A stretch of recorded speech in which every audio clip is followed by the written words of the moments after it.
Alhamdulillah alladzi bi ni'matihi tatimmus shalihat. Allahumma shalli wa sallim ala Muhammadin wa ala alihi wa ashabihi wa man tabi'ahum ihsanin ila yaumiddin wa ba'd.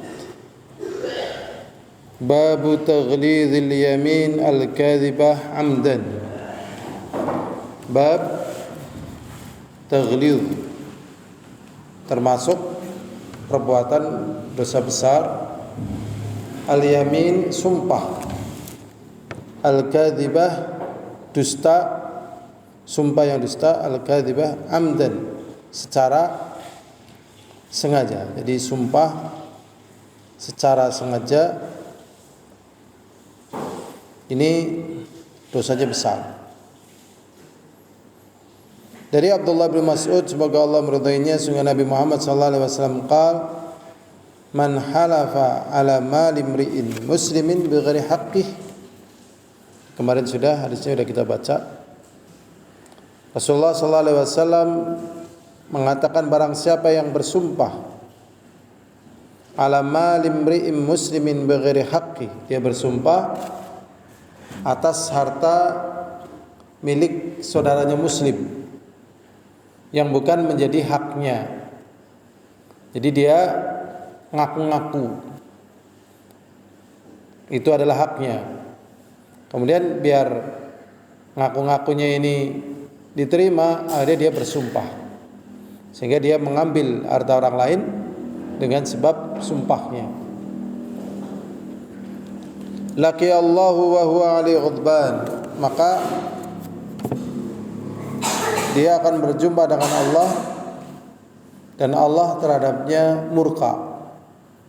Jadi Allah akan murka kepada orang tersebut. Ini memang dunia berbeda dengan akhirat. Jadi kalau di dunia sebagaimana yang terjadi, orang yang bersumpah bukan miliknya itu, kemudian dia berhasil mendapatkan harta yang bukan haknya, dia merasa senang, puas. Kemudian orang yang dia ambil secara umum, ya, itu merasa sedih, kecewa. Padahal nanti keadaannya berubah. Orang yang mengambil tanpa haknya tadi bertemu dengan Allah, Allah murka padanya. Dan tatkala orang yang diambil haknya tadi, ternyata setelah dia meninggal juga hal-hal yang itu nggak ada gunanya sama sekali. Jadi memang sudut pandang yang harus ada pada diri kita, dua perkara: realita yang ada di dunia dan apa yang ditunjukkan oleh Rasulullah. Qala thumma qara'a alaina, kemudian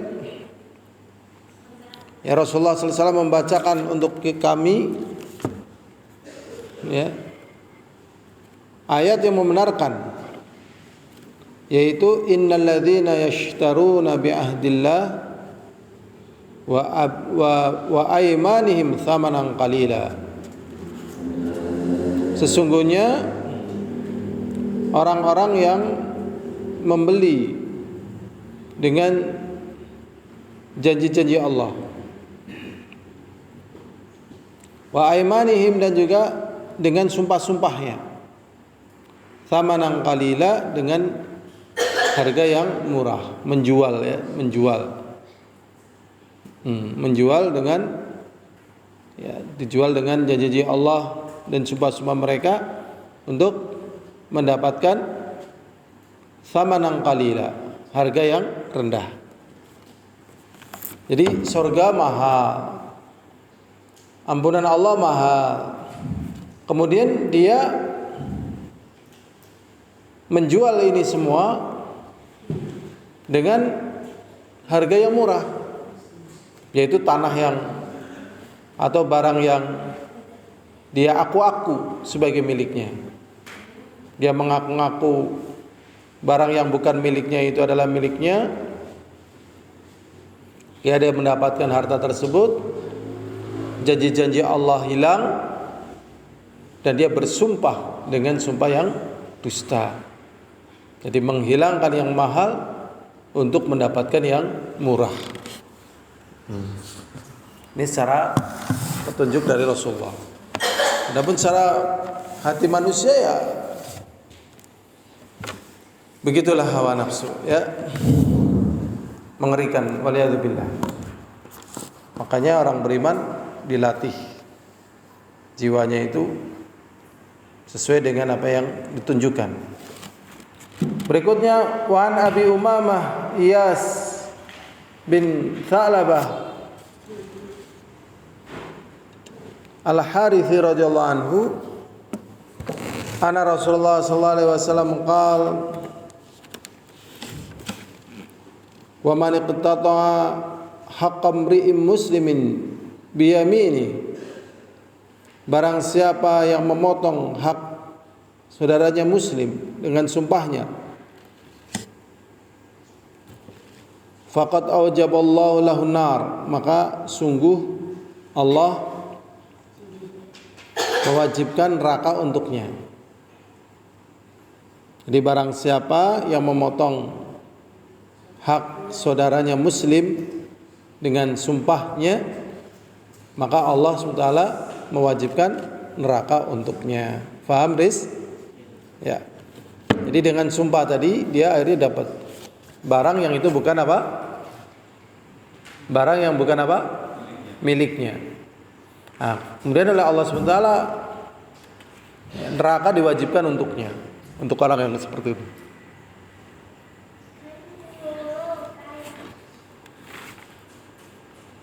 Ngeri ya, waliyadzubillah. Dunia menipu ya, dunia apa? Menipu, memang panas ya, sehingga orang itu sering melakukan hal-hal yang sebenarnya nggak dibutuhkan, cuman nuruti rasa. Nuruti apa? Rasa.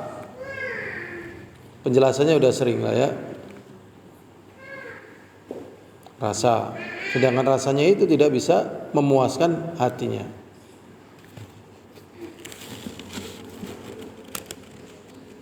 Wa haramahu 'alil jannah, dan surga diharamkan baginya.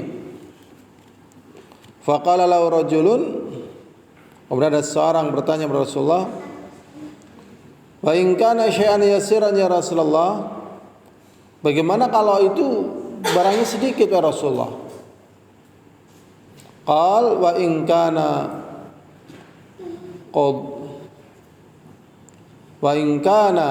qadiban min ara'ik, walaupun itu sedikit dari pandanganmu. Jadi walaupun sedikit, remeh menurut pandangan kita, besar menurut Allah. Ya, besar menurut apa? Allah. Jadi memang orang tatkala sudah terbiasa melakukan hal-hal yang besar menjadi enteng, ringan. Seperti berbuat dosa gitu ya. Padahal besar sekali, tapi karena biasa akhirnya mengingkari orang yang tidak berbuat dosa. Demikian juga orang yang biasa berbuat baik, akhirnya dia pun tidak pernah menganggap perbuatan baiknya itu berarti, seperti debu aja. Hanya beruntung orang yang berlatih kebaikan, dan hati-hati orang yang mulai melangkah dalam kejelekan. Berikutlah hadirin azani wa azakumullah. Wa an Abdullah bin Amr bin Al-As radhiyallahu anhuma 'an Nabi sallallahu alaihi wasallam qala al-kaba'ir. Dari Abdullah bin Amr bin Al-As, semoga Allah meridainya, dari Nabi Muhammad sallallahu alaihi wasallam berkata, al-kaba'ir al-isyraku billah. Rasulullah sallallahu alaihi wasallam mengatakan al-kaba'ir, dosa besar itu adalah al-isyraku billah, berbuat syirik kepada Allah. Wa uququl walidain, dan durhaka kepada kedua orang tua. Wa qatlun nafs, dan membunuh jiwa. Wal yamin al-ghamus, dan juga yamin al-ghamus. Yamin al-ghamus yaitu sumpah palsu, sumpah dusta. Rawahul Bukhari. Jadi sumpah palsu termasuk dosa besar. Jadi dosa besar apa saja abad? Dosa besar apa saja? Syirik, terus durhaka kepada kedua orang tua, kemudian apa? Membunuh jiwa, kemudian sumpah palsu. Jadi itu termasuk dosa besar. Abror, dosa besar apa saja? Sedikit buat ngerekam. Syirik gitu. Suaranya tegas. Syirik, terus? Ya, betul. Terus?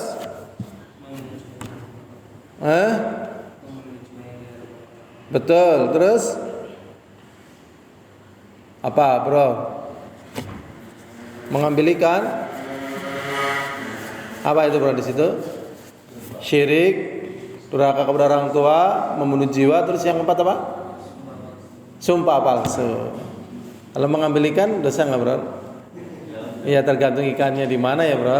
Kalau ikannya di rumahnya orang ya nggak boleh ya, bro. Apa saja dosa besar, bad? Apa saja? Syirik, terus durhaka kepada orang tua. Makanya panggil orang tua lebih sadai. Ya. Latihan mencari kesinkronan dengan orang tua. Memang orang tua itu dipikir-pikir sensitif ya. Sensitif karena terjadi perbedaan ya. Banyak perbedaan antara anak dengan orang tua. Ya. Orang tua sudah menjalani hidup dengan maksimal, anak nonton. Sehingga kadang anak tajam, landep gitu. Lah, hal yang demikian ini yang wajib bagi anak adalah bagaimana sinkron. Anak mirip seperti santri aja nih. Seperti rakyat juga. Sering gak sinkron. Nah, ini bagaimana sinkron sehingga tidak terjatuh pada hal yang diharamkan. Hal-hal yang diharamkan. Murid juga biasa. Ya, enggak sinkron sama guru. Dakwah kita enggak ngajarin ya, kan di sebagian orang kan Masya Allah ya. Dan saya pernah mondok di pondok yang kayak gitu. Jadi tangannya ustadznya itu dikewer kayak gini, Masya Allah. Langsung, ini kan penuh masjidnya. Ya, ustadznya, Bapak Kiainya ucapkan salam, Assalamualaikum gitu kan. Berangkatnya mesti telat. Itu langsung belah jadi dua jamaahnya. Nah, terus langsung tangannya kewer, semuanya nyium. Gitu. Jadi nggak ada yang berani ngelawan ya. Tapi sebagian orang betul memang nggak boleh kayak gitu. Tapi sebagian lain ustadznya itu dalam klasifikasi dia. Kalau ustadznya seperti ini berarti Ahlus Sunnah, kalau nggak seperti ini bukan Ahlus Sunnah. Akhirnya ustadznya ditumbangin.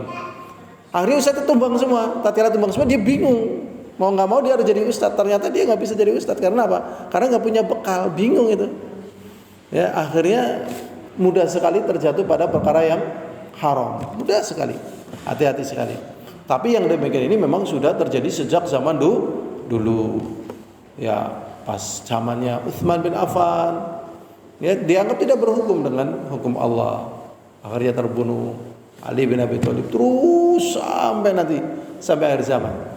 Ya, dan terus gimana kita? Kita pegangannya ini. Apa yang kita ketahui dari agama kita pegangin. Ada posisi-posisi yang vital, ya, pemerintah, ulama, orang tua. Kalau durhaka sama orang tua besar ini, walaupun dampaknya nggak besar. Durhaka sama ulama, dampaknya lebih besar. Durhaka sama pemerintah, dampaknya lebih besar. Ya, lebih besar. Pemerintah bisa melakukan kesalahan, ya. Dan kita hidup di masa, ya, kontrol rakyat itu menjadi power. Kontrol rakyat menjadi power. Jadi karena berjalan berapa ratus tahun ke belakang kekuasaan tak terkontrol, muncullah kekuatan baru di masa kita ini, rakyat menjadi kontrol. Tapi kadang sering masyarakat terjatuh pada amalan yang menambah luka, menambah luka. Nah, semoga di negeri ini aman ya. Kalau di Sri Lanka itu negaranya dalam keadaan kolaps, rakyatnya juga dalam keadaan jahil. Jadi sudah pemerintahnya kolaps, rakyat jahil. Itu ibaratnya luka tambah parah. Nyelesainya gimana nggak tahu. Ya, kalau tanya kepada saya cara nyelesainya ya suruh belajar tauhid, belajar sunnah, ngadem dulu aja, ngadem. Ya, karena Allah mengatakan wa may yattaqillaha yaj'al lahu makhraja. Ini sudah ya. Jadi durhaka kepada orang tua ini termasuk dosa besar, durhaka. Bahkan tidak boleh mengatakan uff. Ya. Wala taqul lahuma uffin. Apa? Gitu. Orang tua kalau mau melakukan tindakan perlawanan jelas anak kalah. Dan secara hukum syariat orang tua itu tidak dikisos tatkala membunuh anak ini. Anak sampai sekarang belum mengetahui hikmah di balik itu. Yang sudah pernah kita bahas ya karena anak ini kan menjadi miliknya, menjadi tanggung jawabnya. Sehingga kalau membunuh anak dosanya lebih besar gitu ya, lebih besar. Sehingga tidak ada kisos bagi orang tua yang membunuh anak. Ya. Karena dosanya besar. Kalau ada kisos kan dikisos selesai. Tetapi di belakangan masih mencari hikmah di balik ketentuan syariat. Misalnya orang tua membunuh anaknya tidak dikisos, ya bisa jadi hikmahnya itu karena anak itu adalah dalam kepemilikan orang tua. Ya, misalnya gini. Ya, misalnya ada orang punya pancing, ya. Punya apa? Pancing. Bat mancing, ya. Bosan dengan pancingnya, dipatahkan pancingnya, terus dibuang. Ya, dibuang. Atau punya sandal, bosan sandalnya putus, dibuang. Dimarahi orang enggak? Dia membuang pancingnya atau sandalnya yang seperti itu, dimarahin orang enggak? Tidak, kenapa? Miliknya. Lagi mendalami ini. Saya belum dapat penjelasan dari ulama, cuma mendalami. Berarti di sini hati-hati sekali. Jadi anak bagaimana caranya mensinkronkan dengan orang tua. Jadi menjauhi konfrontasi. Ya, menjauhi apa? Konfrontasi. Ya, menjauhi konfrontasi. Dan bahasa orang tua itu biasanya bahasa perasaan sama bahasa harapan. Ya, bahasa perasaan dan bahasa apa? Harapan. Kadang kurang logis. Ya, kadang kurang tepat juga, tapi ini syariat ya, berjalanlah dengan apa yang ditunjukkan oleh syariat, niscaya di sana akan ada pengganti yang besar. Ya. Ada pengganti yang besar. Udah pernah dengar kisahnya Nabi Ismail tatkala bapaknya Ibrahim alaihissalatu wassalam menawari atau bertanya tentang perintah Allah untuk menyembelih dirinya, kemudian Nabi Ismail ngambek ya. Dan mengatakan kata-kata yang kasar kepada bapaknya. Udah pernah dengar? Belum ya kan? Kalau di zaman kita ada orang tua bilang kayak gitu, kira-kira gimana? Nah, Abi mempelajari bahwasanya ya, setelah Abi pelajari kamu itu harus angkat batu sehari paling enggak 50 kilo. Nah, kira-kira tatkala orang tuanya seperti itu, dia akan menjalankan perintah orang tuanya apa tidak? Kira-kira menjalankan apa enggak? Ya misalnya saya jadi bapaknya Mas Golas. Nah, Nak Golas gitu ya. Bapak mandang paling enggak Nak Golas, misalnya ini misal Mas, sehari paling enggak makan 6 kali nak. Kemudian paling enggak sehari angkat batu 50 kilo nak. Bawa dari sana ke sini nak. Kira-kira dijalankan enggak? Kira-kira loh, kalau saya jadi bapaknya antum, kemudian anak seperti gitu, kira dijalankan enggak? Realnya loh, kita berbicara real, bukan hayalan loh, real. Saya kongkon sama kamu misalnya Abror, seperti sama kamu segala. Realnya dikerjakan enggak? Realnya loh, real itu nyatanya. Ya. Kalau saya bilang abad, ya Abi memandang dirimu tugasnya adalah ya memijit kempol Abi sehari 7 kali selama 20 menit kali 7. Kira-kira dijalanin enggak secara realnya loh? Hah? ini selama 7 tahun atau 70 nama misalnya, kira-kira dijalanin nggak? Coba bayangkan pada tahapan yang sangat ringan nggak dijalankan. Bagaimana kalau abi dapat tugas lehermu tak edel-edel kayak api ngedel-ngedel ikan bandeng ikan tongkol kira-kira marah ya kan? Oh, bapak ini gimana, otaknya di mana? Ini kan zaman kemajuan, ini dengkulnya di mana? Wah, masya Allah. Mungkin ditembok ditulasi, habis stres, gitu kan? Mungkin tulisannya banyak sekali temboknya ya. Mungkin kacanya dipecah dan sebagainya, ngambek dan sebagainya. Terus broken home, ya kan? Ini nggak ada. Apa yang terjadi pada Ismail nggak ada istilah broken home, nggak ada. Nggak ditulisin. Macam-macam enggak ada.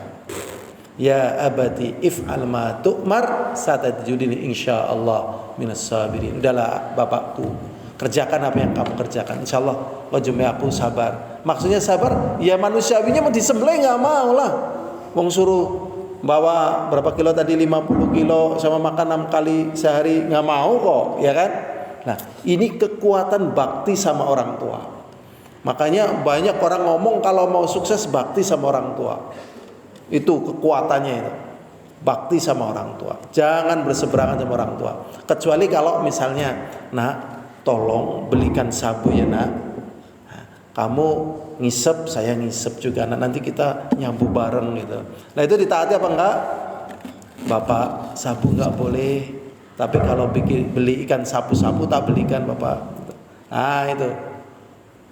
Ini kekuatan apa? Taat sama orang tua. Sehingga durhaka sama orang tua ya mudorotnya besar. Lebih besar mana mudorot durhaka kepada orang tua dengan mudorot syirik?